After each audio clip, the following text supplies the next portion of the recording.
So welcome to each of you and everybody who's joined us for this webinar to introduce the Animas Valley Institute and MKP partnership around a couple of different programs that Animas Valley offers. I'll set some context. So as you may know, as Warrior Brothers, on the NWTA, the full leader holds the center of the axis mundi, which represents the middle plane, and that's where the ManKind Project does most of our work. We're interacting with men, with ourselves in this plane of existence, the world we operate in on a daily basis. And then the Integral Mondo Zen program that came on as a partnership a few years ago, you can think of that as the upper world. And to round out some of our offerings, we have the Animas Valley Institute that holds the soul journey or the soul encounter of the underworld. And we'll dive more into Animas Valley Institute, the programs that we'll be offering in 2018 for Warrior Brothers. But first, I want to introduce the guides who have joined us. First off, Bryan Stafford, welcome. Bryan's a native of Colorado who now lives in Ojai, California. And with the recent fires, when we were talking the other day, they came within, what did you say, a quarter mile, Bryan? Yeah. Yeah. A quarter mile of the house and the whole town. Wow. Bryan's a guide to the wilderness of nature and soul.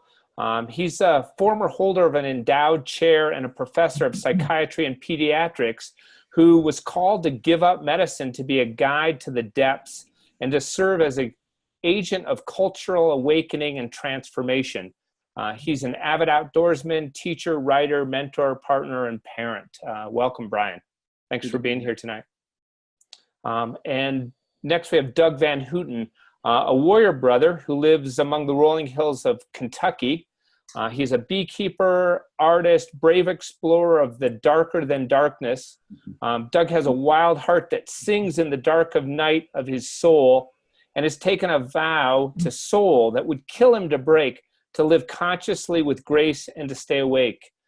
Doug dances with shadow, hones his artistry, and answers the call to support a soulful opening of others. Welcome, Doug.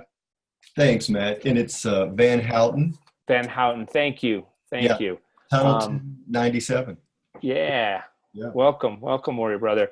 And as a dyslexic, names are the absolute worst thing for me. So thanks for helping me out. Gene Dilworth is our third Animus guide, lives with his daughter in Boulder, Colorado. As a guide, he supports individuals to discover, remember, and live from the center of their soul-rooted sense of belonging to the world. With degrees in ecology and eco-psychology, Gene's been guiding groups and individuals in transformative nature-based experiences since 1986. He nurtures his own sense of wildness and wonder by exploring the Rocky Mountain foothills and courts his muse through music and poetry. Welcome, Gene. Thanks, Matt. Great to be here. Yeah. Thank you each for being here. Personally, for me, during the Wild Mind Intensive, when Doug and I met, I discovered at a soul level the spiritual connection, my spiritual connection to all things. And I credit my time that summer on the land with Animas Valley and Doug as a significant reason that I got certified as a co-leader in the fall of 2013.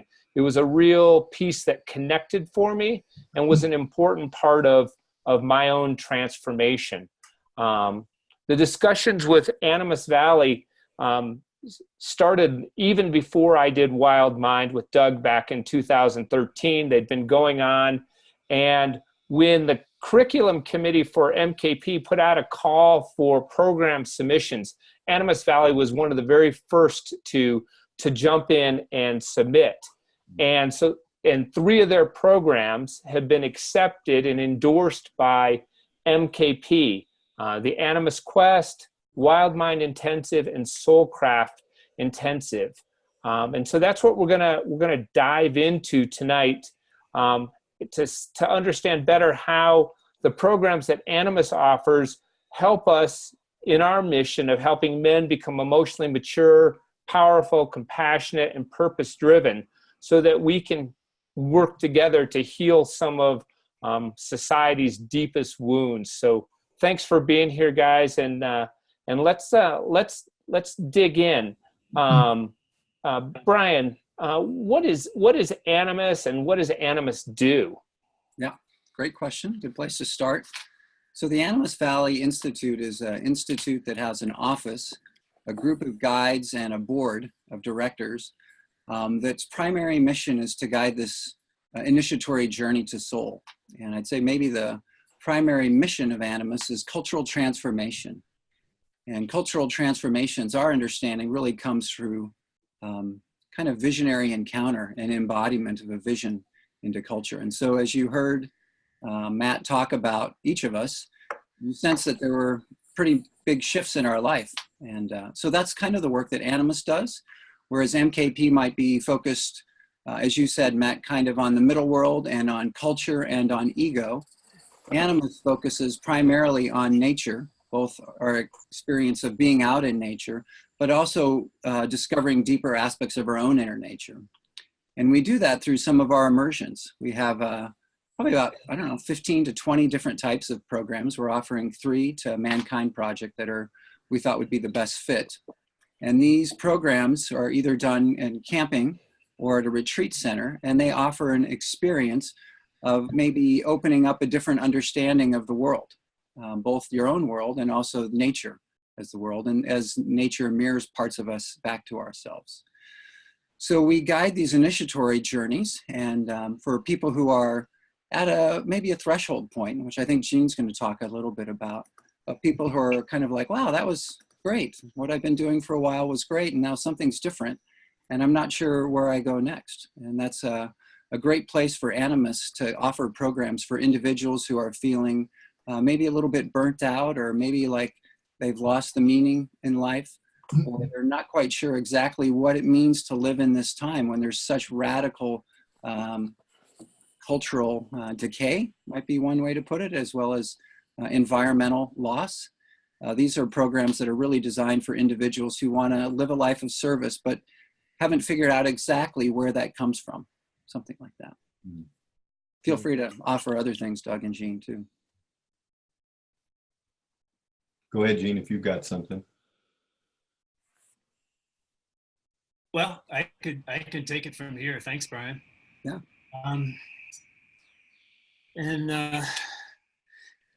Yeah, so thanks for that basic introduction. And I just want to say it's really good to be here. Thanks, Matt and Boyson and MKP for hosting us. You mentioned when you said something in your bio about me is that I've been working with people in nature since my young 20s.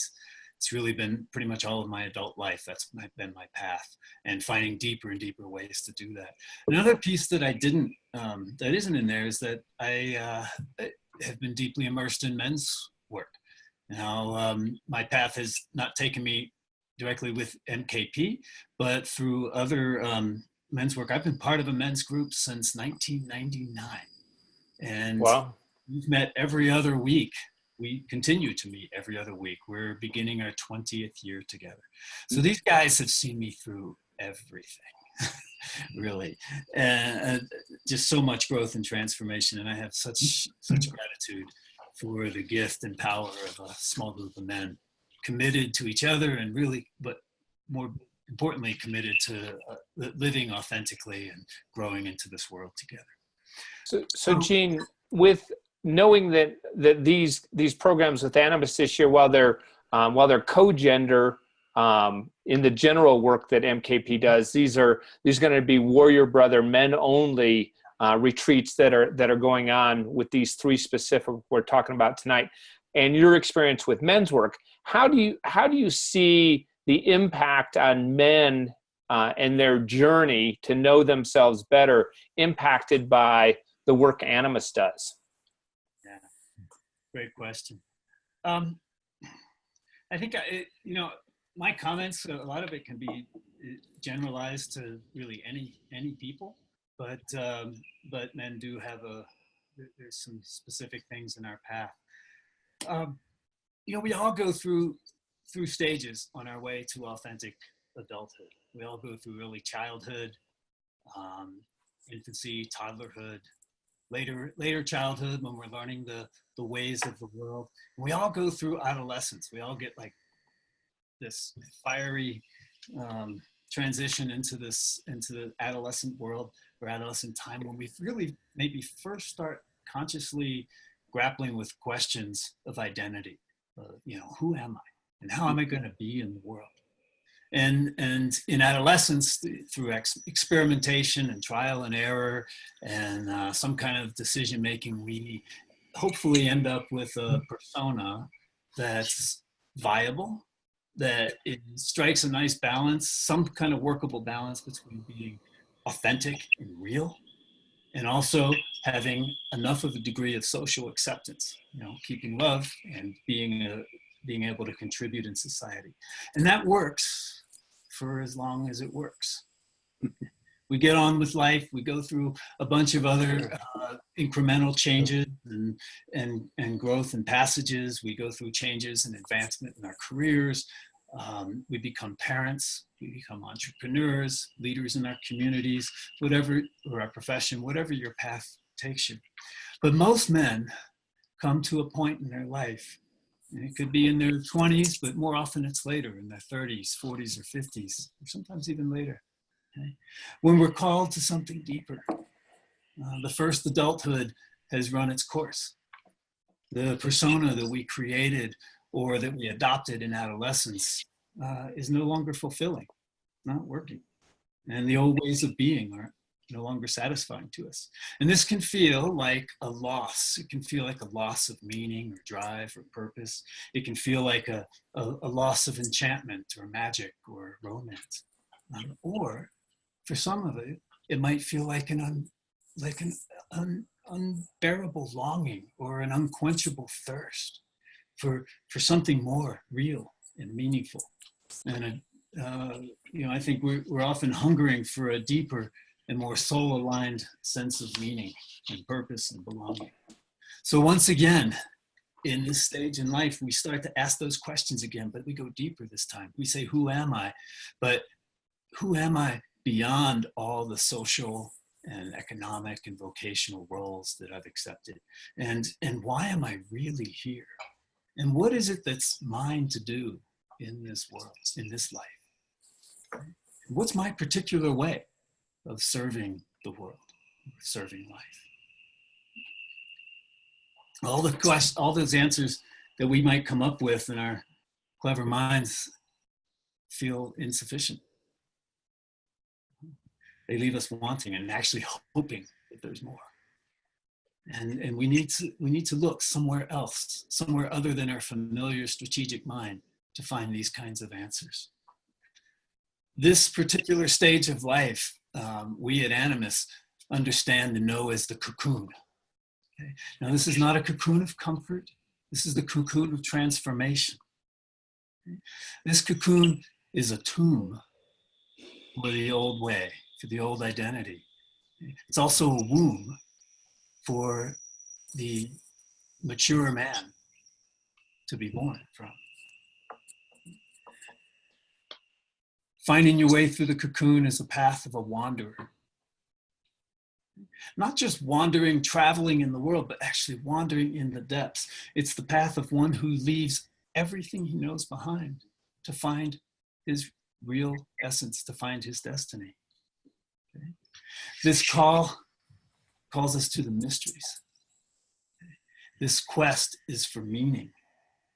And it leads us not necessarily out into the world, but down and inward into our depths and into the depths of existence. So we speak of this journey as the descent to soul. It's a dying to an old way of being. It's crossing a threshold into what we call the underworld, but that's not a place. That's just a way of being. It's a state of consciousness. The underworld state of consciousness is a place, kind of a liminal space where we might encounter our darkest fears, our greatest powers, and our most authentic gifts. And it's a state of consciousness where everything in the world, every event, every being seems to hold multiple layers of hidden meaning. It's a challenging journey, but an essential one to real, full, authentic, mature manhood. We use the word soul. Here I said the descent to soul, and it might be helpful to clarify. We could spend a lot of time talking about soul, but just to be clear, because that word has so many meanings to so many people, okay, what we're talking about with soul is a person's ultimate place in the world. Okay? It's your deepest, unique purpose or identity or essence. The poet David White gives us an image. He says, look to the truth at the center of the image you're born with. These are kind of ways of talking about soul, but it's not a disembodied identity or something like that. It's your deep way of belonging and your unique way of belonging, your way of bringing spirit into this world. So the great challenge of this stage of life, if you find yourself here, the challenge of this stage of life is to make that descent to soul, okay? To gather clues as to who you really are and what your life is really about or could be about. And then to return to your people, to bring that back and embody it in the world. Now, that is a immensely difficult and immensely rewarding journey. Many people, I think most men hit this at some point in their life. They get this call, okay? Very few really robustly answer it, like really go for it. Mm-hmm. Very few are willing to leave everything behind and go and see what's there for themselves. And hey, Doug. Fewer really return. So I'll just wrap it up. It's like this. So this is the focus of Animas programs, is to really support men. Well, we support men and women, okay? But this, what we're offering to MKP is to support men, to people to get through this, to come back and to embody their gifts in the world so that we can develop a healthier, more sustainable and more sane culture. Thanks, Gene.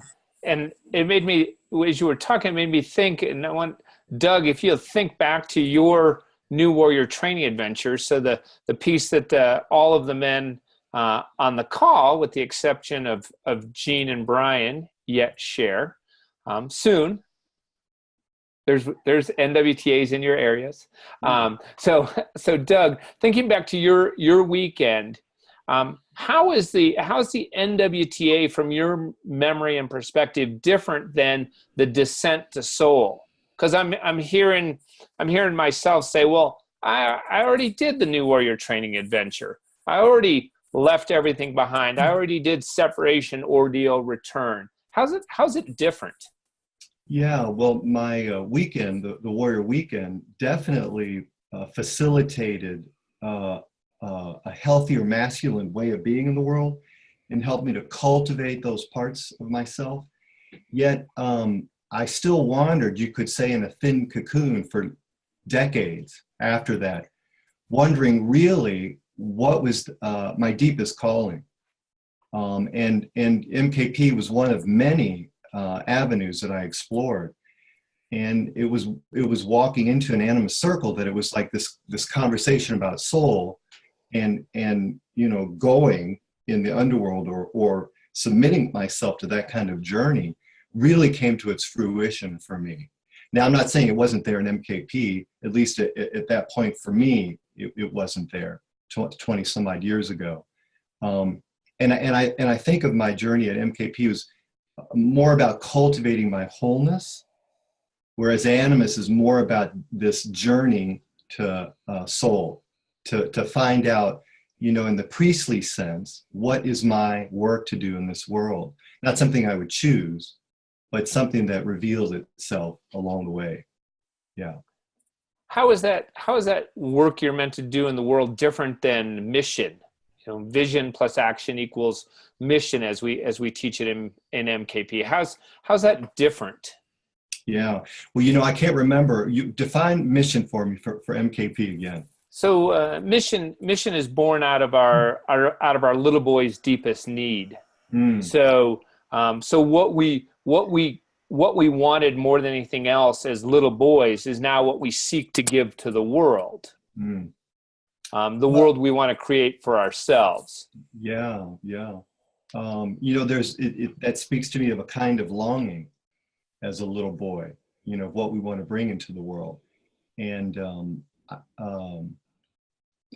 and definitely the way we speak of soul, we talk about longing as well. But how it would be different than from a young boy perspective. I'm kind of struggling with that a little bit. Sure. Yeah. So you also mentioned wholeness. So is there some degree of wholeness that's required to encounter soul, or to be prepared to encounter soul? Absolutely. Thank you. Yeah. Cultivating all of your wholeness, your full humanity, not just your masculine self, but all the archetypes. And at Animus, we work with models and maps that help us to do that, cultivate our all kinds of archetypes around wholeness. Yeah. So definitely we need our wholeness on board to withstand such a journey. Yeah.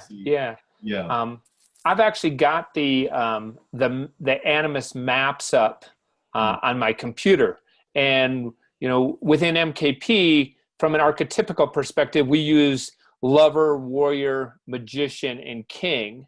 So, and my experience of Animus work and in Wild Mind was a more complex archetypical map. And I was wondering if I bring that up and share my screen, maybe you guys could talk a little bit about the archetypical map that's used in Animus. And I think we could highlight maybe two facets of the self that we actively cultivate on our programs that are essential for this descent. All right, let me see if I can share screen. Boyson may have to actually give me permission to do that. But while we're waiting, maybe we could talk about the 4 ways of knowing, the 4 windows of knowing. Yeah, go ahead and. Yeah, one of the things I've felt, and many men feel, is they feel fairly stuck in their heads. It's all cognitive, and that's the way our educational systems and most of our work environments it's all about thinking. And with mindfulness and meditation, and obviously with the other programs that you've brought in here in terms of integral Mondo Zen, that's another way of knowing, of being present and in your senses. But there's 2 other ways of knowing that kind of these depth psychologists and other somatic psychologists have kind of tracked into, that are really essential for being a whole human.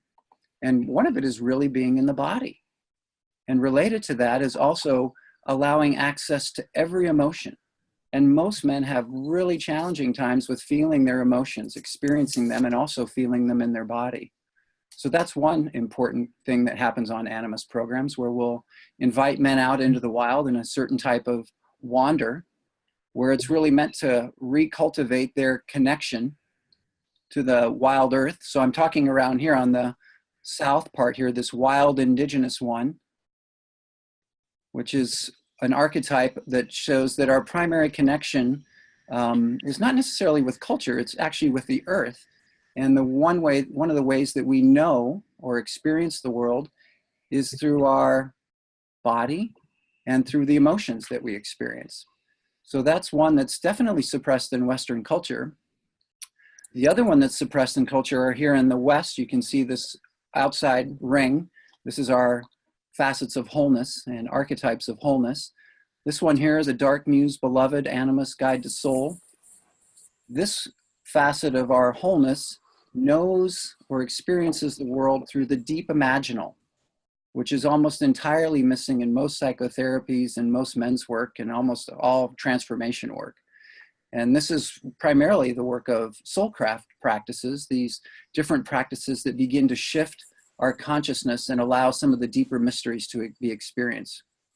And some of the practices that we employ are dream work and wandering in nature and trance dances and deep imaginal journeys, and a bevy of others, including counsel. Yeah, so this Western side here is a way of unique knowing that is missing for most men, actually, and most women. And I think this is really where people begin to feel the enchantment again of their life, both encountering their deep connection to the natural world and their affinity and their belonging with any other being to belong to the earth. And then also this other strange kind of enchanting, what's going on here?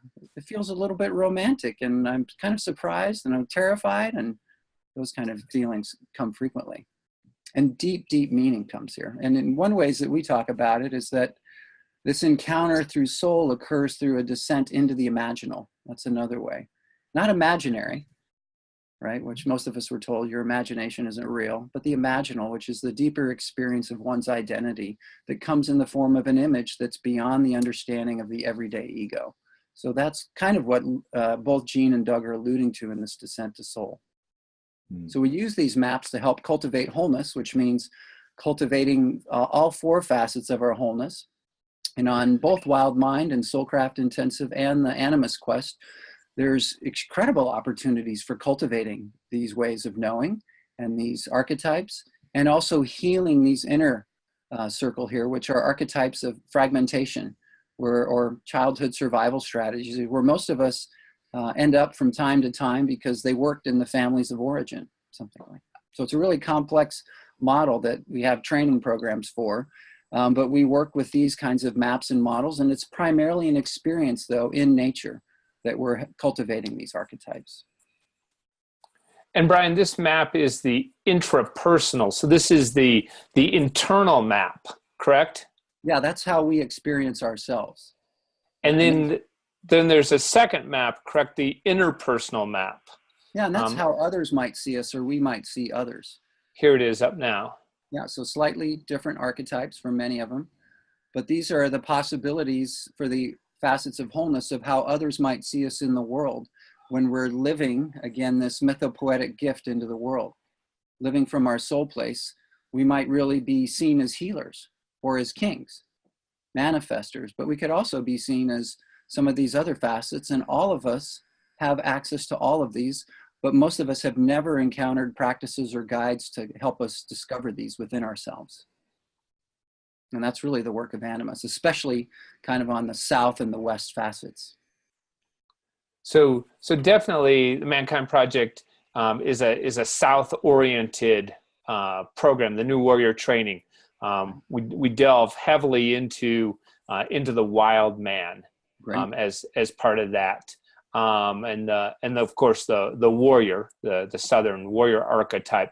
Would you say that Animus is more heavily oriented towards the West and the magician, or how's that balance out between the South and the West? Well, my understanding is that it's very much both, and both are very much suppressed in our culture. And Animus is probably particularly expertise is in the West. But we've brought in a bevy of practices to help cultivate all four facets, actually. Excellent. Yeah. Thanks. Yeah. Thanks. I'm going to go ahead and stop screen share unless there's something else that Doug or Gene you want to add about any of the maps, and I can flip back and forth between the two. No, that's all. I don't have anything else. Yeah. All right. I'm going to go ahead and stop my screen share then. And perhaps each of you could take one of the three programs, the Animus Quest, Wild Mind Intensive, and Soulcraft Intensive. Maybe each of you could take one and describe what that's like, to give us a sense of what a man could expect from that program. And anybody can start. If I can jump in to just put an edge with that, especially focusing on in the Quest. What I'm really interested in from Animus is, and this is what MKP is, we are not like an outdoor, we are not that nature program. We are not the Vision Quest. We are not that. We're not camping. We're not out under the stars. So I think for a lot of guys, that's where the juice is going to be. That's where I feel it in me. It's like, ooh, I feel that pull out into that wilderness. So if you can be with that as you're speaking to it, I think that would be great. Great. Thanks, Well, Boyson. Great edge. I might just take that from there and jump right in, because I will be guiding the quest, and the quest we have scheduled is in June. I believe it's this June 6th through 16th. So the quest is an 11-day immersion in wildness and deep imagination. What we do, those 11 days are entirely in nature. We start off with the first 3 nights at a car camp, where we get to shake out and make sure all our systems work and begin our journey. So 3 days at that car camp, then we backpack into our wilderness camp. And our backpack it's not real long. I mean, people can do it who haven't been, there's people who come out on our trips who have never done anything like this before. They've never done backpacking before. So we make it accessible, but it is remote, and it is, it's a journey. So 3 days at the car camp, and then we move back to the wilderness camp, and that's where we stay for the remainder of that time, for the remainder of the 11 days. The core of the quest is 3 days and 3 nights solo, meaning each man has a spot, a relatively small spot to camp in and to stay solo for 3 days and 3 nights, and usually fasting. Okay, so we really let go of all the supports for the old everyday way of being, and fasting is one of those. For those 11 days, the first 5 days, what we're doing as a group and individually is as deeply and fully as we can facilitating this process of leaving home, of leaving the old identity behind. So there's just layers and layers of ceremony and processes of letting go, relinquishing our attachment to that identity. And I'm sure many of you and many of the men on this call have been through processes like that before. We just keep going at it. What we're really doing is facilitating our own psychospiritual death in those first 5 days. It's a 5-day intentional dying process. Okay? Not physical death, of course, but psychospiritual death. Okay? What we're also doing during that time is we're awakening ourselves to other ways of knowing, just as Bryan spoke to so well,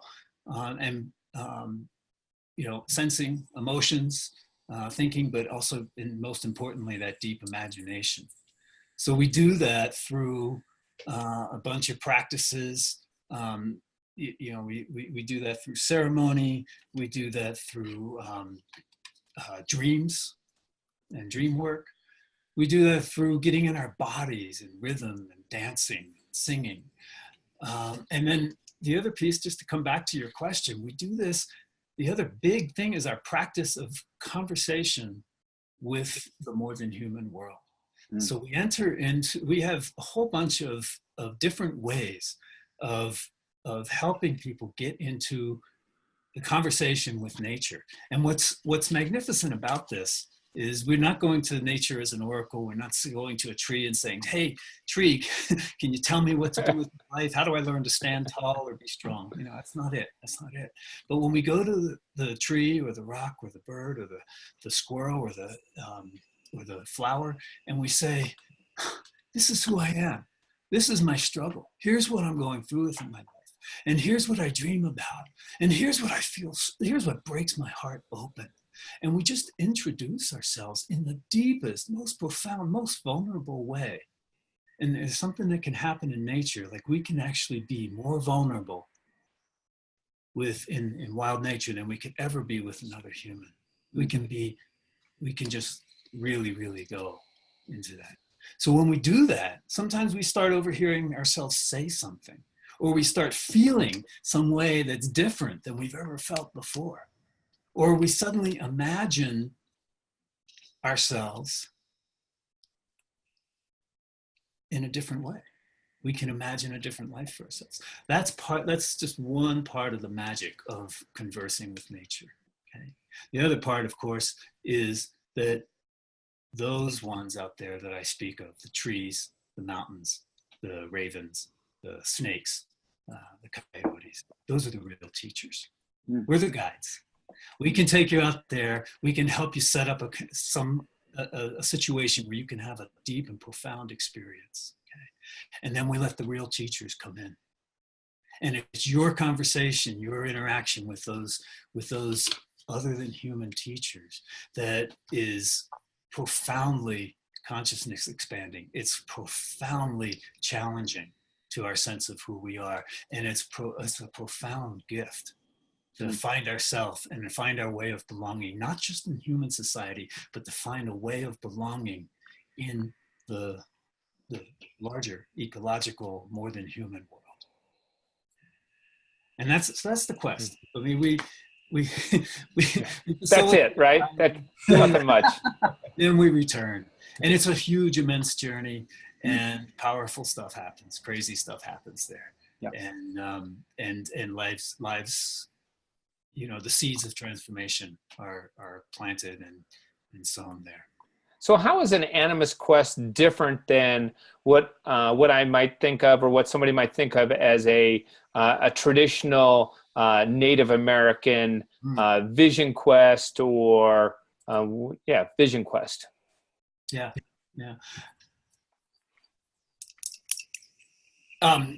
So I would say, you know, there are elements of it that look similar. That have a similar form. You know, this also fits into this larger paradigm of what I call the hero's journey, okay, which I'm sure many of you are familiar with. But the thing about the Animus quest is that it draws from many sources, and this is true of all of Animus work. So I'm generalizing here, and I'd like to have the others chime in just a sec. But the Animus quest draws on some sources that are from Aboriginal peoples and their traditions. It draws primarily on Western traditions. There's a lot from depth psychology, Jungian understandings of the world, the archetypal understandings of our psyche. And it really is a particularly, you say Western, not Western American, but, you know, Occidental approach to human development, and it's informed by much of depth psychology and what we know of human wholeness and healing, and human transformation. So we are very careful not to appropriate or try to mimic or copy any kind of Aboriginal or First Nations ceremonies or traditions, anything like that. You know, this tradition of going out into the wilderness is not just a Native American thing. Okay? We have a nice idea of being a quest being that, but you know, Jesus went into the wilderness. So many prophets went into the wilderness, and the practice of going into the outback, going into the mountains, going off to sea. This is a really universal theme that shows up around the world, and is particularly important for men in this world. I'd like to pass it on to also Matt. Thanks, Gene. Brian, Maybe I could add one other thing, is that Animus, the purpose of the quest, and again, all of Animus work, is something that we call soul encounter, which we could spend an hour talking about it. It's best to read it in Bill's book, Soulcraft, Crossing into the Mysteries of Nature and Psyche. And that's usually a pretty transformational book. Just reading that, it'll crank up your longing for this work, or it might terrify you. And both of those are good signs that you might be ready for it. And we'll get all of Bill's books listed up on the website, and so that's mkpusa.org/animus. So we'll get those listed up there, so you don't have to try and jot down and remember if you're driving or whatever. Thanks, Brian. Go on. Sure. One of the other programs we have is Wild Mind Intensive, and Doug and I will be guiding that in Vermont this September. I think it's the 8th through the 12th at a retreat center, and with a lot of wild acreage and maples and pines and other beautiful land there. And the Wild Mind Intensive is primarily, I would say, really cultivating wholeness and beginning the steps of self-healing.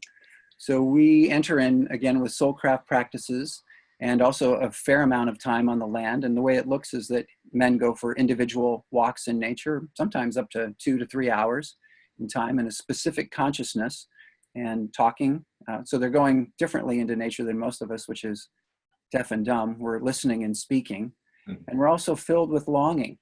And then the guide's role is to help listen to your story deeply and mirror back to it. So part of it is time alone in nature. Part of it is facilitation in group process. Again, part of it might be moving more toward an artistic process, which is opening for many men who have lost that kind of access. And then there's time in the morning for dream work, time in the evening for individual time on the land.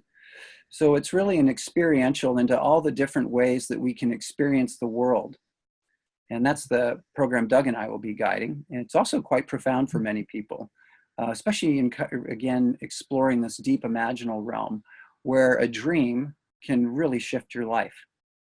Even a dream fragment can shift your life. And my understanding is that our soul is waiting for these possibilities. And typically, even after reading Soulcraft or signing up for a program, you might have a pretty big dream. And it might be something that terrifies you. It might be something like, my car is going over the edge of the cliff. Well, that means actually a good sign. You're headed toward a different valley.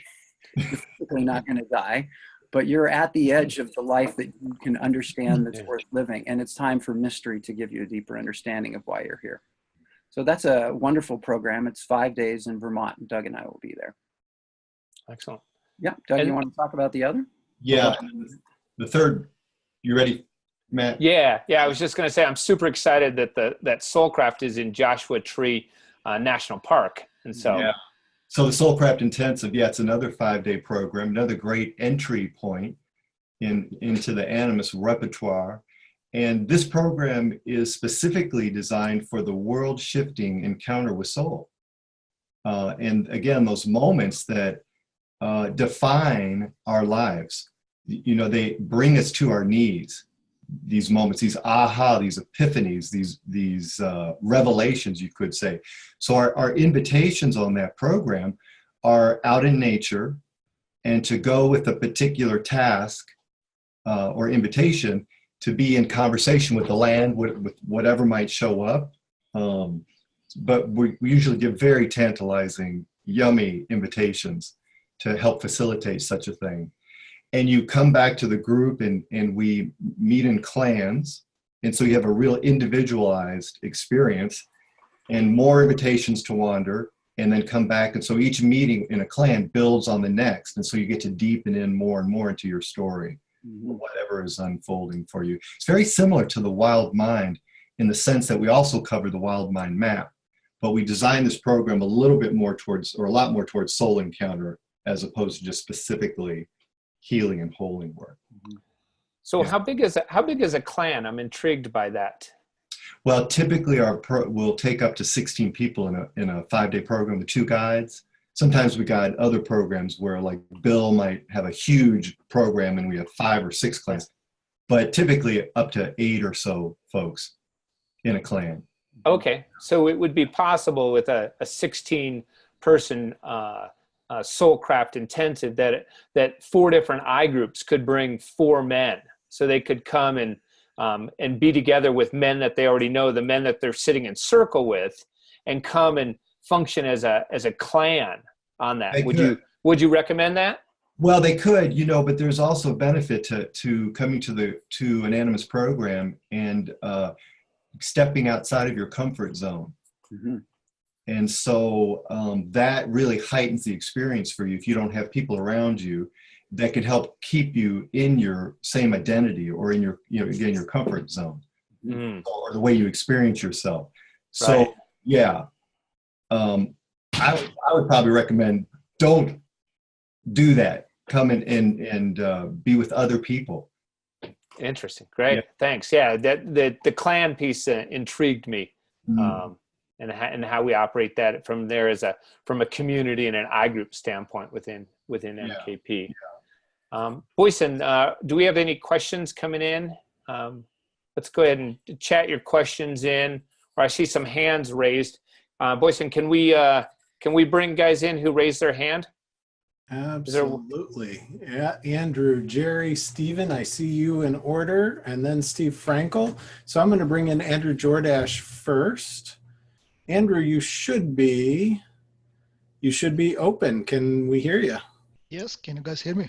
We got you. Ken. Yes. All right. So thank you all for putting this webinar together, and thank you, Boyson. We never met, but thank you for facilitating this. And what I heard, I have a simple question. One of the things that was said is about finding out what we are here to do or what we're here for. And I wanted a little bit of clarification. Maybe is it true that we're here to do something in particular, or maybe we're coming here with a doing, with a dharma?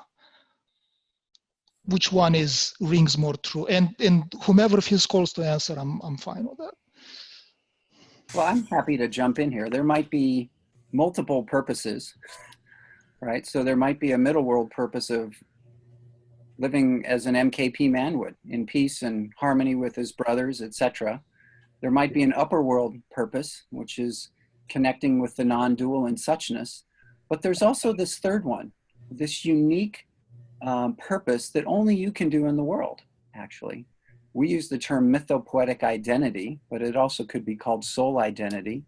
And as Jean spoke about, it's the truth at the center of the image you were born with, which is mystical. It's really mystical. It may not make any sense for a long time, actually.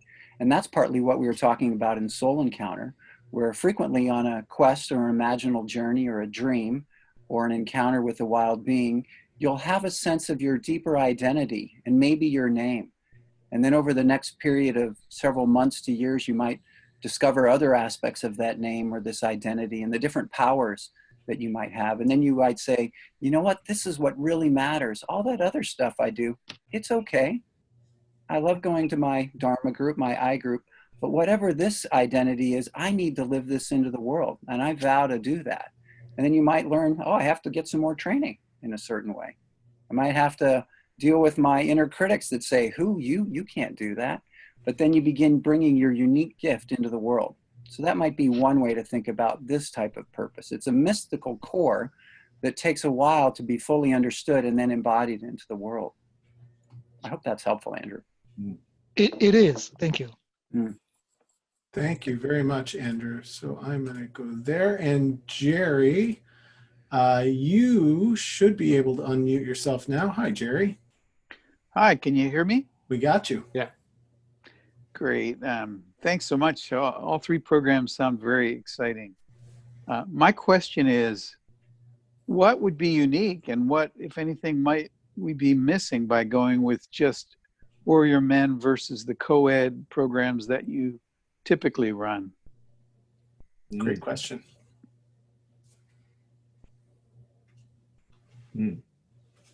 Well, here's what you might gain, is that you might have a language already that feels comfortable to you. And through collaboration between our organizations, we'll begin bridging language. And you could be a part of that. So that's one thing that can be there. But this also can be brought home to your I groups, but it also can feel greater into the longing. When I'm on a program like this, how do I encounter the feminine within myself, actually? Because those are some of the things that actually happen when we begin realizing that we have what Jung called a contrasexual part of ourself, our muse. And how do I encounter that? Now, much can be gained for sure by being on a co-ed program. And partly that can be women are fabulous, for one. And we can project on them too, which makes it really interesting as well. And we can learn a lot about ourselves. So there's benefits to both patterns. And I think we've guided both different kinds of quests before, and they're transformative either way. Thank you. Jerry, is that helpful? Yes, it doesn't answer the question, but it probably doesn't have a neat bow to be tied around it either. Here's the answer. What do you feel more called to? There's the answer. Thank you very much. And I have Stephen. Stephen, you should be able to come on board with us now. And that is a beautiful image you have on the screen there. Oh, oh, Love it. okay. Well, I didn't even remember that was up there because I couldn't see it. Anyway, well, I'm an Aussie, obviously, I suppose. But anyway, cut to the chase here. So I read Bill's Wild Mind earlier this year, having heard him in one of the Chris Kyle's programs a few years ago. And as soon as I read this, I'm like, oh man, this is my next work. And and I'm a Warrior Brother since '08, so 10 years in MKP. Then this last summer, I had a wonderful opportunity to actually go with my partner Bella up to Salt Spring in BC and did Coming Home to an Animate World with Bill and Dr. Jazz, which was awesome. So here's my question. I'm definitely so interested in all of this work. I've got Soulcraft and the nature and the human psyche. So I'm just really, really kind of into this. But in my understanding of reading these 3 books and and also talking with Bill and Dr. Jazz last summer, I was trying to put in order what might be the next piece of work with Animus, because I'm definitely on board for something. And my understanding was that the Wild Mind kind of is a foundation, perhaps, like to strengthen up the quadrants and the whole self, the holing process, to the extent that it might be a good foundation to leap into the deeper Soulcraft journeys. However, I think it's fair. I think I'm okay in saying that I've done a good amount of this work, not to mention the MKP, but also a lot of, therapy, both personal couples for many years. So I feel like I've attended to that. I have a lot of daily practice, which feels really solid for that. And as I listen to these 3 different programs, part of me kind of leaps to want to go to the journey in Colorado, and it feels like, well, am I, what's the order here? And of course there isn't a linear order. I understand that, but I just thought I'd throw that out as to what you guys think at this moment, how I might frame the question, perhaps to use Rilke's great poem, living into the question. So there you go. So what I heard is you're asking what might be a next step for yourself, right? Indeed. Yeah. So one possibility would to look at the model, the map of the psyche, and look at which quadrant you might sense you need work in. And good. Most people would look at that and they would look in the West and say, I've got some work over here to do. That may not be true for you, but that's certainly one way to go about it. Yeah, because I certainly have been a pretty good fool and a trickster and a wild kind of indigenous sort of guy. You could just check with Bella to confirm that, but I know that for myself. And I think that the 2 quadrants that I've least developed in some way, although I've been working into those in the last few years, is the North and the West. And the West just has got enormous appeal from that point of view of really dropping into a zone that in some ways I haven't attended to. I mean, I'm a musician, so I've attended to it in one aspect of me, but I really feel like there's some other serious work to be done there, which I just I do feel a relish for it, and I feel these tears in the back of my eyes just coming up when I say that. Well, there you go. Yeah, that's it. Yeah. Thank you so much for that. Thank you.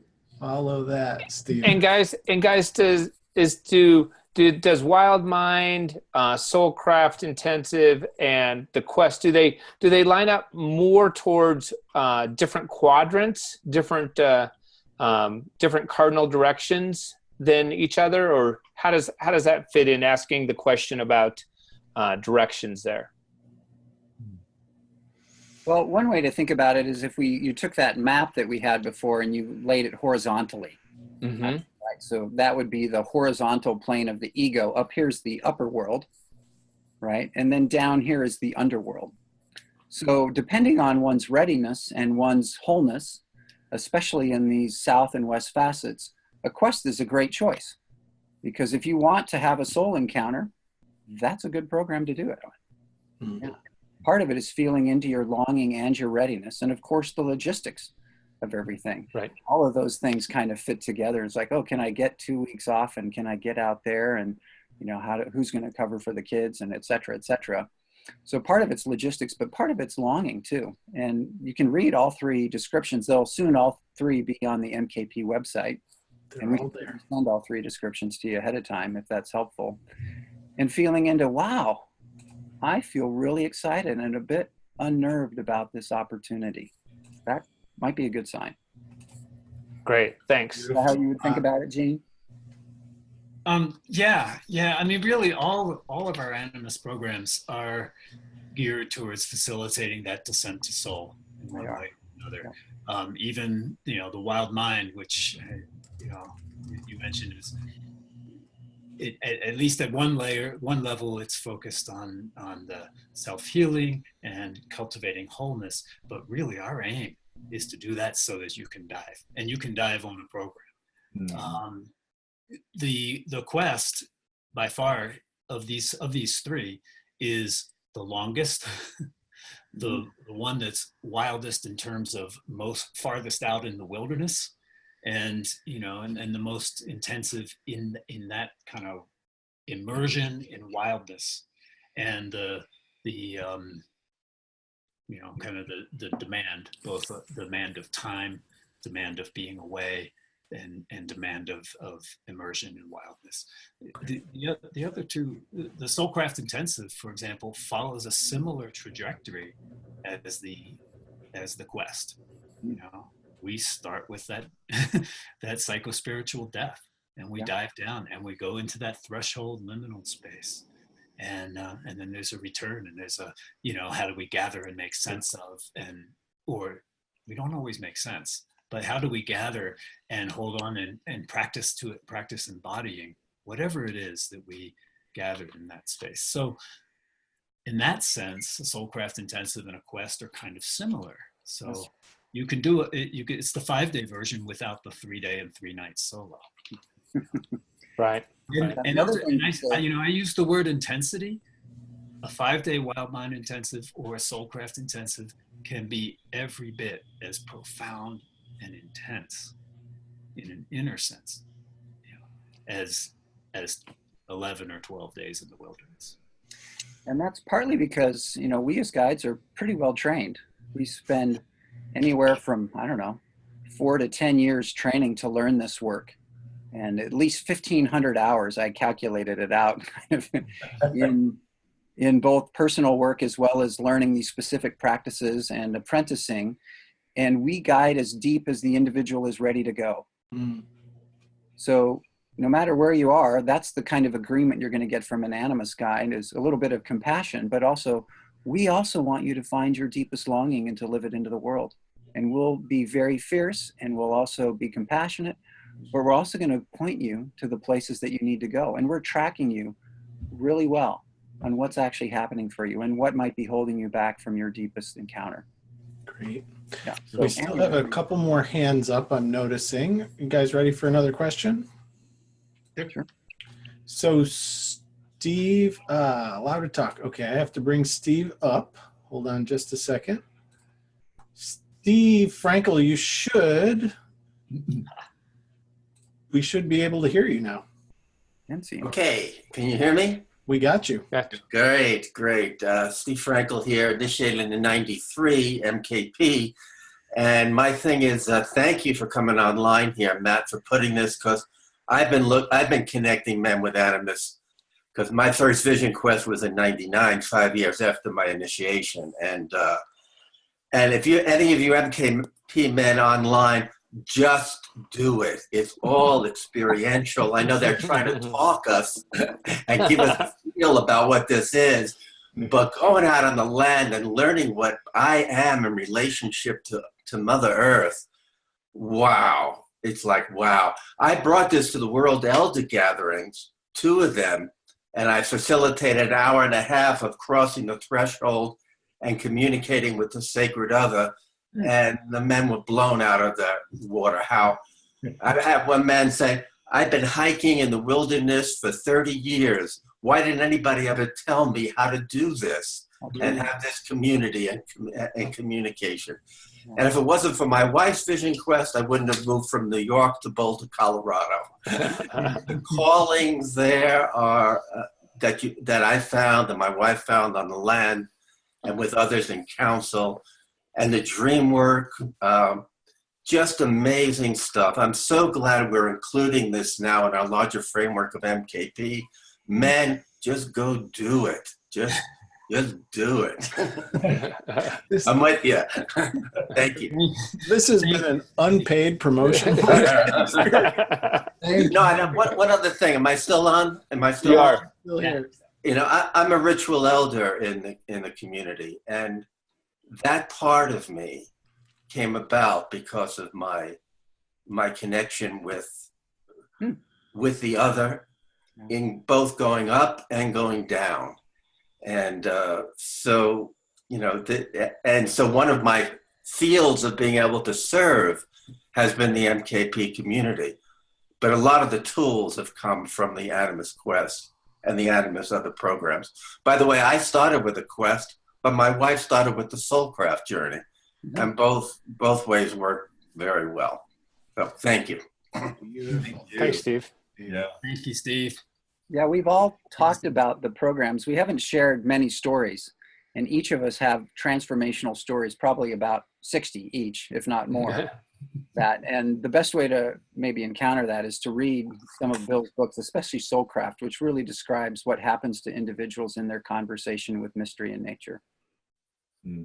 So we have one more question from Andrew's back. Andrew, are you there? Yes, I am. There you are. All right. So just one more clarification, again, for whomever feels calls to answer. I heard the term identity in relation to the soul, and that's a little unexpected and confusing for me. And I'm wondering if that you're using that term as a bridge to the civilian population, for them to understand a little bit what you're talking about, and maybe is that you're talking about maybe a facet of the soul with which it incarnates in this existence, and it shows up more like a longing for it to be explored and expressed in that facet? Is that maybe your experience, or is just actually identity, and the soul has itself an identity in your experience?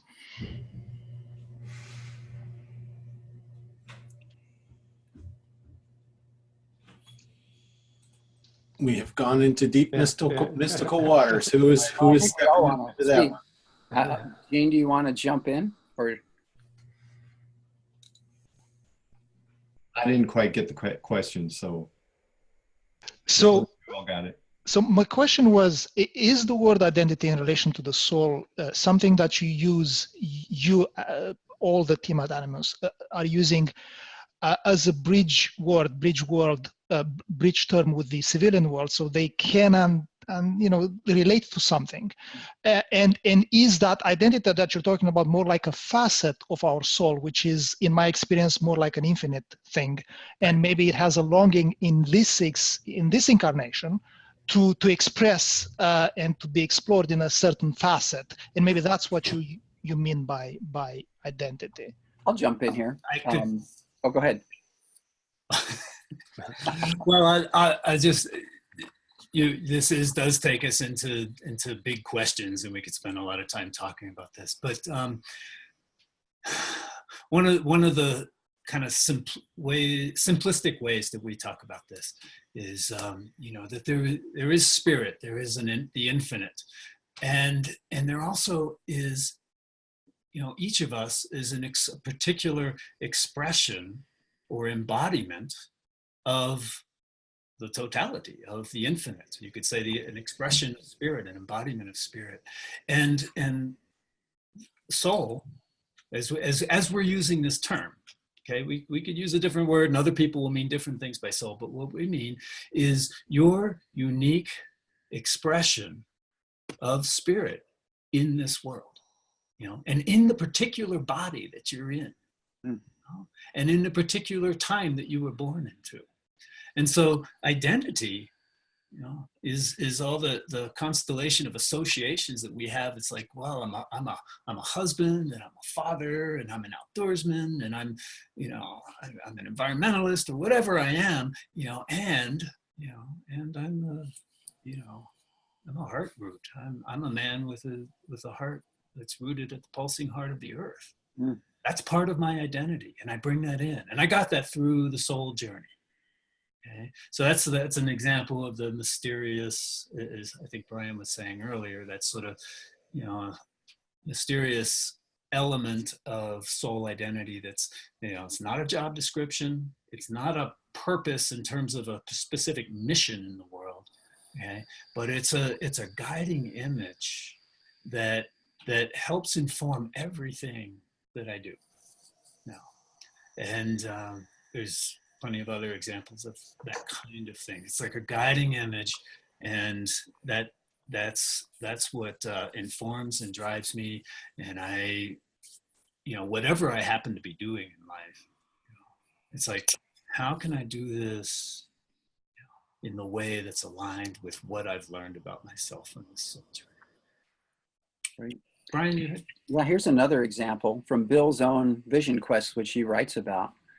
He guided himself into the wilds of Colorado for a vision fast of his own. And on the third or fourth day, he was sitting by a lake communing with some pikas and this tree that was bent over. It looked like a Zen monk. And all of a sudden he noticed at the corner here of his field of vision, there was a butterfly moving close toward him. And he felt something within himself saying, well, this is really important. And the butterfly brushed his cheek. And right then, he heard, or was in conversation with nature and mystery and psyche, and he heard the words cocoon weaver, which he's like, whatever. And then like, whoa, that's actually what I've been longing for. Was a mystical encounter of my deeper identity that comes to us in language or image as a metaphor of who we really are. That might be one way to talk about identity. It's a metaphor for some deeper qualities that it takes a while to explore through some more Soulcraft practices and through trying to live it into the world and learning out who am I really by beginning to embody this mystical image. So that's another way to think about it, is we have a mystical core that's we understand in an image or a metaphor, and we begin to try and live it into the world. But we can't really encounter this identity unless we fully sever from who we think we are. Whether we're a physician or a husband or a father or a priest or even a vision quest guide, you may find out who you really are and through one of these encounters, or even MKP leader, as we've heard. Yeah, thanks. Thank you so much. This is such fascinating conversation. I want to be mindful to do as best as we can to honor the hour time frame we sat. We're already over a little bit. We want to grab Paul's question, and then we'll wrap up for this evening, knowing that this conversation with these guides isn't the first and last conversation we're going to have. We're going to continue to have this dialogue through webinars in the coming months. So, Boyson, if you'd grab Paul's question. Absolutely. Forgive the spin cycle in the background. And Paul, I can take, he's still coming over. Hold on. Where are you, Paul? There he is. I'm going to unmute you. And Paul, you should be with us. Okay. My question, I've recently read Soulcraft, and I got the impression from that book that when people apply to participate in Quest, sometimes it may take them a year or even longer getting ready for the Quest. June seems like it's really quick. Can you speak to that? Yeah, I could jump in. I think you really don't have to know Animus to be ready for a Quest. You may have been longing for this experience for 10, 20, 30 years, and you're ready. And so you would need to go through another program, at Animus. And so the Quest might be perfect for you. Just step right in. And it's really listening to yourself. If you feel ready, you're ready. Yeah. Okay, thanks. Yeah. I might like to tag on to that. Just that you know, there are some cultures where you know, doing something like a quest, you make a vow and you do spend a year preparing. It's not necessary. And one of the things that we do when you do register for a quest is we send out a pretty meaty packet of it's kind of a small booklet or pamphlet on your psycho-spiritual preparation. So we give you lots of suggestions of things to do.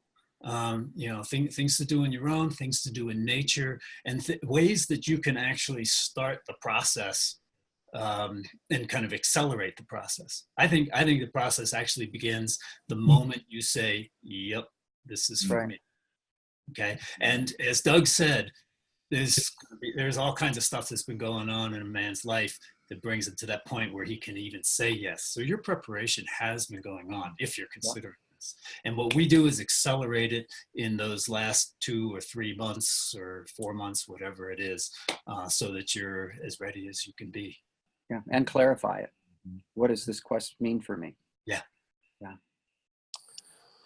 Well, thank you guys so much. I signed up for all 3 of them while we were on. I couldn't decide. No, just super grateful for you guys to take out time on a Sunday evening to attend and to be curious about what a soul encounter might look like. And really grateful for Boyson and Gene, Doug and Bryan to be here with us to share what's going on. It's really exciting stuff, and I'm so appreciative that you're here. Thanks for being here. Yeah. Well, thank you, Matt and Boyson, for organizing this and hosting us. And I know I really look forward to taking a deep dive with some of you men who are listening. All of us. See you. Yeah. Thanks, guys. Yep. Thank you very much. Thank you Thank for you. joining us, guys. So last, mkpusa.org/Animus. All 3 of the programs are there. Links to the book are there. The registration link for the quest is there. Come on in. The water's fine. Yeah. You'll like it. Thanks, guys. Thank you. Thanks. Good night. Good night. Good night, all.